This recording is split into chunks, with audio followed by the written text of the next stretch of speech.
안녕하십니까. 더불어민주당 박경미 대변인입니다.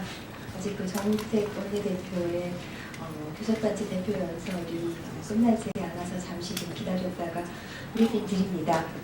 오늘 오전 4가지 주제로 브리핑 올리겠습니다. 첫 번째 주제는 새누리당 예쁜 누뚱이로 보수정권 재창출 어림없는 소리다. 오늘 교섭단체 대표 연설에 나선 새누리당 정우택 원내대표는 진정한 보수정권의 창출을 반드시 이루어내겠다며 포문을 열었습니다. 전대미문의 국정농단으로 대통령을 탄핵 심판대에 올리고 국가적 혼란을 초래한 새누리당이 보수정권의 창출을 운운하다니 어림없는 말입니다. 외교 안보적 위기와 경제적 난국을 타개하기 위해 보수정권이 필요하다는 정 원내대표의 말에 거꾸로 이런 위기와 난국을 자초한 것이 누구인지 묻고 싶습니다. 지난 9년 동안 이명박근혜 새누리당 정권의 작품이 아닙니까? 위기를 만든 주범들이 위기를 타개하겠다니 후한무치의 극치입니다. 새누리당은 도대체 무슨 생각을 하는 것입니까? 수습은 뒷전인 채 반기문 전 유엔 사무총장을 불쏘시개로 삼더니 임시직인 황교안 권한대행에게 예쁜 늦둥이라며 러브콜을 보내고 있습니다.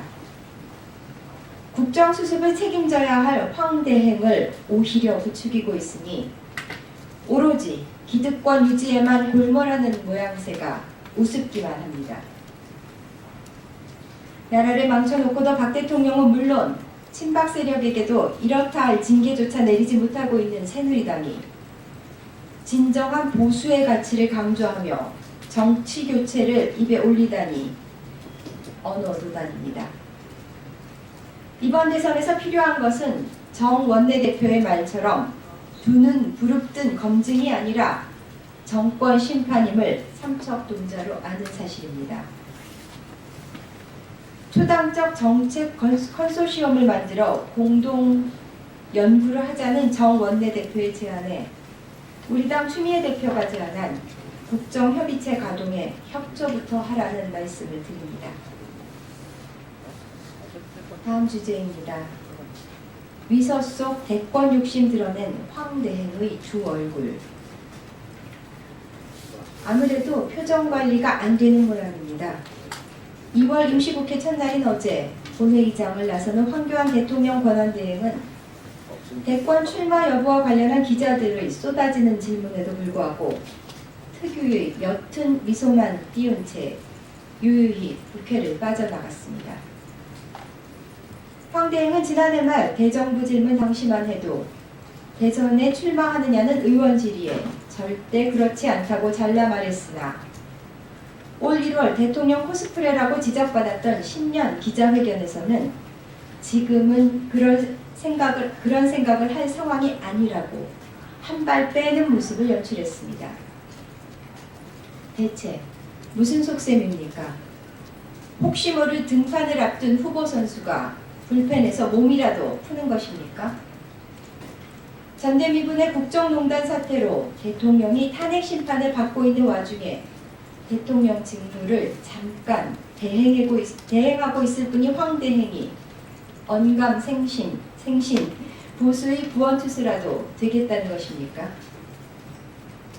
황대행은 어제 국정현안 관계장관 회의 주재, 국회 본회의 출석, 대통령 직속 청년위원회 오찬 간담회, 경기 반월시와 산업단지 내 공장 방문, 제임스 매티스 미국 국방장관 접견 등 하루에만 장관회의, 국회 출석, 청년정책 논의, 공장 방문, 외교안보 일정까지 소화했습니다. 그야말로 광폭 행보입니다. 황대행은 대통령 권한대행 신분을 이용해 공짜로 자연스레 대권 행보를 벌이고 있는데 황교안의 권한농단이 될 수도 있음을 분명히 알기 바랍니다. 황대행이 반 전 총장보다 맷집이 좋은지는 모르겠지만 뻥 대신 닭이 될 수는 없습니다. 다음 주제입니다. 최후 심판의 날이 다가오고 있다. 심판의 날이 밝았습니다. 박영수 특검은 방금 박근혜 대통령을 뇌물죄의 피의자로 적시하고 청와대 압수수색에 들어갔습니다. 박 대통령 대면 조사를 앞두고 수사의 중대 분수령이 될 전망입니다. 이뿐만이 아닙니다. 어제 안종범 전 청와대 정책조정수석에 대한 뇌물 혐의로 사전 구속영장이 청구된 김영재 원장 부인 박채윤 대표의 구속 여부가 오늘 결정됩니다. 세월호 7시간과 관련해 비선진료 의혹을 받고 있는 김영재 원장의 굳게 닫힌 입이 열릴지 관심이 모아집니다. 특검은 앞서 안 전 수석의 자택에서 추가로 압수한 40건의 업무 수첩에서 VIP의 지시라는 문구와 함께 삼성이 국감에 출석하지 않도록 정부의, 기재위, 교문위에 조치하라는 내용을 확인한 것으로 알려졌습니다. 안 전 수석의 수첩에는 삼성에서 청와대에 여러 차례 도와달라고 요청한 사실도 기록되어 있는 것으로 보입니다. 이렇게 되면 이재용 삼성전자 부회장에 대한 구속영장 재청구도 기대해 봄직합니다. 김기춘 전 청와대 비서실장의 꼼수도 오늘 심판을 받습니다. 특검의 수사 대상이 아닌 블랙리스트로 자신을 구속할 수 없다는 법꾸라지다운 발상의 이의 신청 결과가 곧 나올 예정입니다. 선거는 선거대로 차질 없이 준비를 해 나가는 한편 박근혜 최순실 게이트의 전모를 밝혀 법의 심판대에 세우는 일도 차질 없이 진행해 나가야 할 것입니다. 마지막 주제입니다. 아방궁 만들어 관저생활 즐기고 있는 박 대통령.